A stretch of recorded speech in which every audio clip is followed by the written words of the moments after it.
This is Barry Robinson, and you're on Red.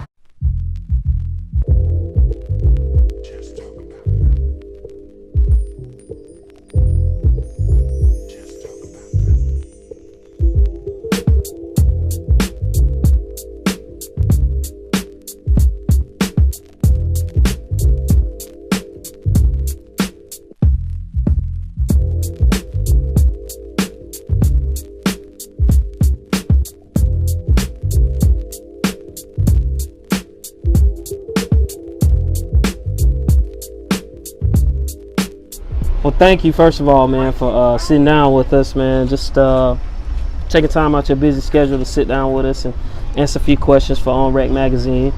Why don't you go ahead and tell us a little bit about yourself? My name is Barry Robinson. I'm from Fort Deposit, Alabama, 25 years of age. I work here in Montgomery with Robinson and Associates architecture firm, downtown Montgomery. I'm a project manager. We do commercial work throughout the state of Alabama, licensed in Alabama, Georgia, Florida, and Mississippi. I got my bachelor's degree in construction science and management from Tuskegee University in 2014. I got my master's from Amherst University in 2015 in leadership and management. And I have a 5-year-old son. He's also named after me, Barry Glazer Robinson II. Me and him, we have the same birthday, June 6th, so that's pretty cool. Yeah, I'm a giving person. I try to stay involved in the community a lot. A lot of younger people, they look up to me, so I feel like since I've been given that gift for people to look up to me, I feel like I need to use that in a positive way to mentor the youth. So anytime someone calls or needs my services, it doesn't even have to be, anything with dealing with money. You just want me to come out and speak to a group of kids, any kids that I see might be going down the wrong path. I try to talk to them and, tell them that, just because you see, nice cars and jewelry and clothes and stuff, that doesn't mean you have to sell dope. You don't have to sell drugs. You can do the legal way, and you'll have it way longer doing it the legal way. You don't have to worry about it. You can sleep good at night, be stress-free. So that's a little bit about me. Try to sum it up. That's all right. That's all right, man. What got you into politics? Politics. Being from Fort Deposit, Alabama. Fort Deposit is a community city, population approximately 1,200 people. Small city. Everyone basically knows everyone. At the same time, it's still pretty much segregated. Blacks, they stay together. Whites, they stay together. All of my neighbors, majority white. They had kids. I never played with none of their kids, so it's still pretty much segregated. I don't even know their kids' names, but I would see them outside when I was smaller. But as far as communicating with them, being involved with them, playing with them, I never did it. So still pretty much segregated. Fort Deposit has been going down, descending in population, and also with just, I guess, financial resources and businesses shutting down. Fort Deposit doesn't have a grocery store right now. Fort Deposit doesn't have health care. Fort Deposit doesn't have a doctor's office, a pharmacy. Fort Deposit doesn't have a dentist's office. Fort Deposit doesn't really have anything, to be honest with you. You can't really raise a family in Fort Deposit, and because the young generation doesn't want to raise a family in Fort Deposit, you can't get a lot of young people to stay. So anytime you have all the young people moving out of the city, moving to, say for instance, Montgomery or Greenville, which is the nearest city, of course, jobs, and no jobs in Fort Deposit. So you have to look at all of that as a whole, and none of that is in Fort Deposit. So it's making it a real bad place to be at, because the school system is lacking funding. So you don't have any youth sports. There's not a feeder program for basketball, feeder program for football, no feeder band programs at the middle schools anymore. And the city of Fort Deposit really should have been doing a better job at helping fund the Lowndes County public school system. So because I feel like they're not doing the job, their due diligence with helping fund the Lowndes County public school system. You can't keep the youth there because everyone my age knows that it was nothing to do in Fort Deposit growing up. So because it was nothing to do in Fort Deposit growing up, I don't want my son to be growing up in Fort Deposit because I want him involved in sports. I want him involved with other kids of color. I want him to be involved. I don't want him to, I turned out successful, but I want him to, you know, be able to learn how to interact and be involved with other races. So Gotcha.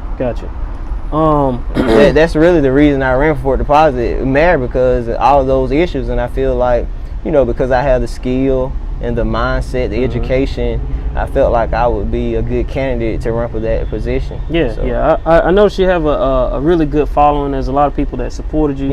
A lot of people that stood behind you. And like, I'm from Mount Willing, which is skipping a hop from Fort Deposit. Highway 21. So I hear, you know, what goes on. I've seen what goes on. You know what I'm saying? I had to take my granddaddy there like every Saturday to Big Bear. So I see what goes on, and yeah, you're right. There's a lot of decline over the years. There hasn't been anybody bringing anything new in. Nothing new coming in. And I think you had a wonderful vision, in my opinion. Thank you. What how did, I guess, how did that I guess what I want to say is how did that lead to you wanting to become mayor, as far as like, what made you just roll over one day and say, I could do this job a whole lot better than what it's been done? It was actually started off as like a joke with me and my father.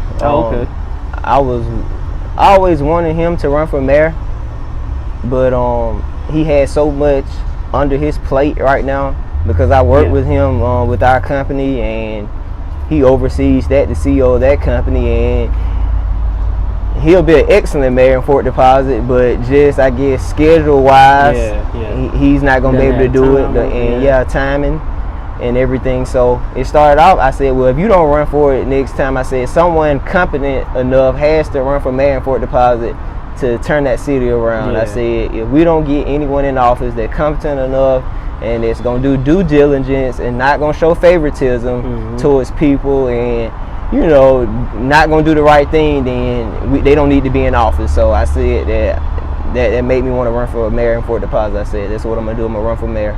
And once I put it out there, I got so much support from so many people that I didn't even know that I would get support from. And it was just a great thing. It was really a proud moment, because I never thought that I would get support from some of the people that I got support from. So it was a great thing.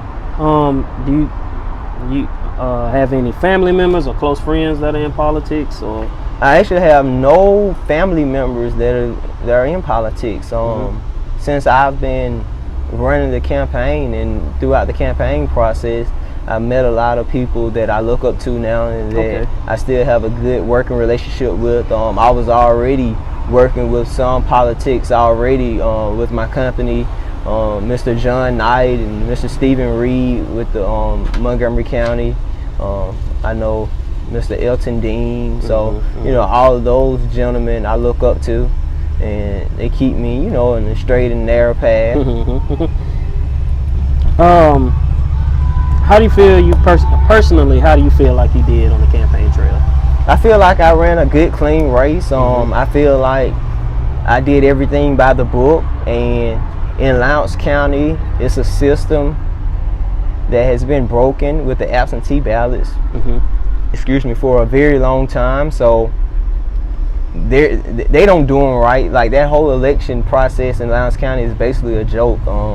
They're not following really by any rules. So you got to think about, if you're gonna come down there, come to any area, and you try to do everything by the book, that's just like you're basically telling them the wrong thing to do, which is the right thing to do, because they've been doing the wrong thing for so long. So because I tried to come down and basically change that system by myself.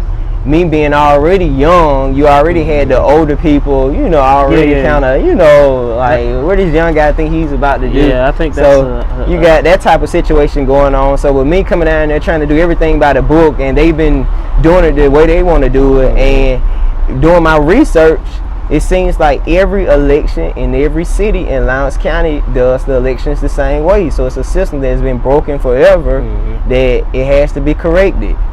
So until that gets corrected, Lowndes County is going to stay in that same situation. It's not going to grow.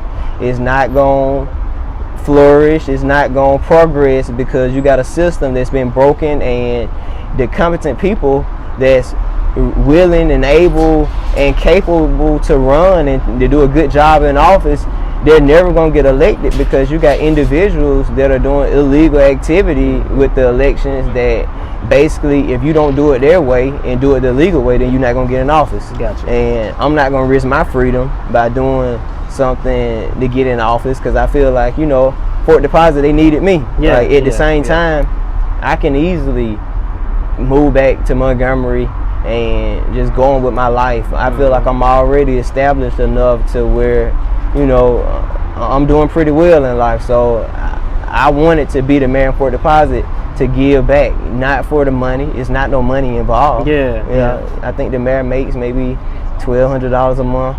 You know, it's a part-time job, so it was going to actually be a hassle on my schedule already with everything that I'm already doing. But I felt like I was going to put it in my schedule and make it do what it do. But you know, you have those things that happen like that sometimes. Do you think that while you were running, do you think you made any mistakes or anything? Any mistakes? I think I did pretty good. Some things that I probably would do different. I guess I would probably would have got out there maybe a little bit earlier and started really trying to get involved. I guess with the older population. Gotcha. Because I was already involved with the younger population. I always go to the schools and give back and donate my time, and I go to the Head Start program. I'm actually on the board for the Head Start down there in Lowndes County, and I'm on the Lowndes County Improvement Association. So I've been meeting some of the older population in Lowndes County as a whole.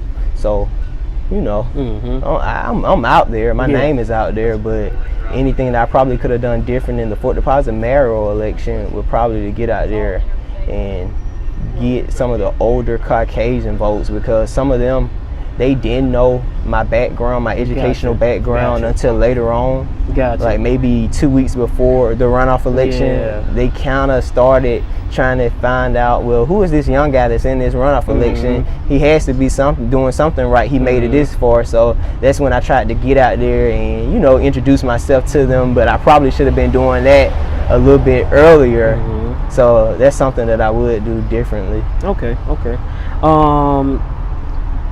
So I guess this one goes hand in hand with that. Do you think like stuff like that? You think it contributed to the outcome that happened? Not really, because at the end of the day, at the polls, I beat my opponent at the polls both times. It's just those absentee ballots is what made me lose the election. Fort Deposit, the Secretary of State says that anytime it's over 5% of the population is absentee ballots, that's a red flag. One opponent, he had 20% of absentee ballots by himself. So, you know, when you dealing with things like that, then you know, I understand. I really can't help what happened with the absentee ballots. I can really just say, you know, I gave it all I had. I feel like I fought a clean race, and you know, it was God's will for me to win. I feel like I still would have won, you know, with him having all those absentee ballots. I just feel like God had something, you know, better in store for me. Gotcha. Just for like a lot of people, I know you mentioned that you have people, you know, that look up to you and try to follow you. To the youth out there, can you explain like the process of running for mayor in so many words, I guess? Okay, the process for running for mayor, you don't have to have any education. I don't even think you have to have a high school diploma, to be honest with you. Okay. I think that you really just you pay a qualification fee. You have to do pass a background. You can't have a criminal record or anything, and you pay fees to the city. I had to pay a $50 qualifying fee to get on the ballot, and I had to do my paperwork with the Secretary of State and the Ethics Commission, and that's basically it. Okay. Yeah. So it's not really any qualifications. I feel like it should be some qualifications, because at the end of the day, you are going to be, over a city, municipality, and I feel like you should be competent enough to at least, about the job, at least, have some education about it. Yeah, I understand that. It's like you going to work for a forklift company, but don't even know how to drive the forklift. Don't know how to do it. I understand that. How do you feel overall after everything? How do you feel about the race? I'm content with it now. I'm actually glad it's over with. Okay. I was frustrated in the end because I probably went up to the Secretary of State office every day from the beginning of August to October 4th. I was back and forth from Fort Deposit to working in Montgomery to talking to the Secretary of State, stopping by there almost every day, dealing with situations with those absentee ballots, dealing with different stuff, different people calling, telling me different illegal activity going on, so many different rumors. There's just so much confusion and probably lies being told on both opponents. So, dealing with all of that, I have thick skin, tough skin, so I don't really, listen to what's out there in the street about me, but it's just some things that people say about you, you just gotta sometimes sit back, and even though I do have tough skin, sometimes I used to sit back and be like, where are they even getting this stuff from to even come up with this stuff? Like, why would you even say that about somebody? And with, my opponent being a pastor, you would think that the race would have been a little bit cleaner, but it was worse. Okay. So my first race, and if I ever ran again, I don't know if my next race would be as bad, but I do know that this race right here was one hell of an experience with rumors and different stuff being told. It was a dirty race, I can tell you that. It was a dirty race. Well, can you explain the process of running for mayor? I know a lot of people out there that might want to be interested in one day probably pursuing something like this. Can you explain to them what the process of actually running for mayor? Okay, the process for running for mayor is I had to go down to the city hall, and I had to pay a $50 qualification fee. I had to do a form with the Ethics Commission with the state of Alabama, and I also had to file campaign finance reports with the probate judge in Hayneville. That's through the Secretary of State. They want to just monitor all of your finance reports during the whole election. So it's not really a huge process with a lot of it's a lot of paperwork you have to go through, but once you get used to doing it, you get real familiar with it, and it comes pretty easy to you. Okay. Well, after everything that happened, the outcome that came along, like how do you feel about the race? Like how do you feel that you did? I think I ran a good, clean campaign. I feel like everything that happened, it happened for a reason. I do feel like, even though my opponent, had a lot of different things going on with the absentee ballots and everything, there is an investigation going on with that, a criminal investigation. So with that being said, I can't really go into detail about it too much, but the whole process, if I could do anything differently, I wouldn't really do anything differently. I would do everything pretty much the same. I'm pretty much content in how it turned out. I feel like I ran a good, clean campaign, so I wouldn't really do anything differently. Okay. Now I know earlier you mentioned that you have a lot of people that look up to you, a lot of people that they come to you for advice, and you're a good pillar for the community. What advice would you have for your peers or people out there who are thinking about doing this path, as far as like running for mayor? I would tell them go for it. If you feel like you're capable of doing the job or any job, go for it. Never stop dreaming. If that's your dream, then go for it. Shoot for the stars, because at the end of the day, the politicians that are African American, they're getting older, so it's time for the youth to start stepping up and start getting involved more with politics, because at the end of the day, once the older population has died off, it's going to be up to us to take on, and so we got to start, training the younger generation who's younger than us to get ready to take over also. Gotcha, man. That's good. I know the outcome wasn't what the city probably needed. If you could do anything, what would you do differently? Anything that I could do differently, I would get out in the community probably earlier to some of the older Caucasians. Some of them, they didn't know who I were. They knew my family, but they didn't know who I were personally. So I would get out there to try to introduce myself to them and just tell them some more about my background, because they didn't know. Yeah. With that being said, they didn't know that I, did 4 years in the Army National Guard, and they didn't know, about my educational background with my master's in leadership and management. That's what Fort Deposit needs. So, because I feel like that some of them, they probably didn't know that they might have went with the mayor because of the simple fact that, he's an older guy and he's been in office. But I still feel like if you know that the city isn't progressing, then even though that I'm young, you still should give anybody a chance, because at the end of the day, you just never know. Gotcha. You're going to stay, it can't get any worse.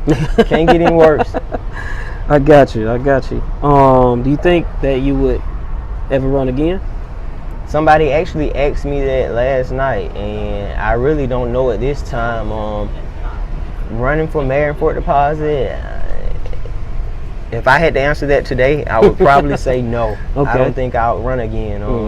Dealing with all the adversity that I had to go through, especially, you would think with my opponent being a pastor, I wouldn't have to go through all that I went through, but it was so many lies and stuff being told. Gotcha.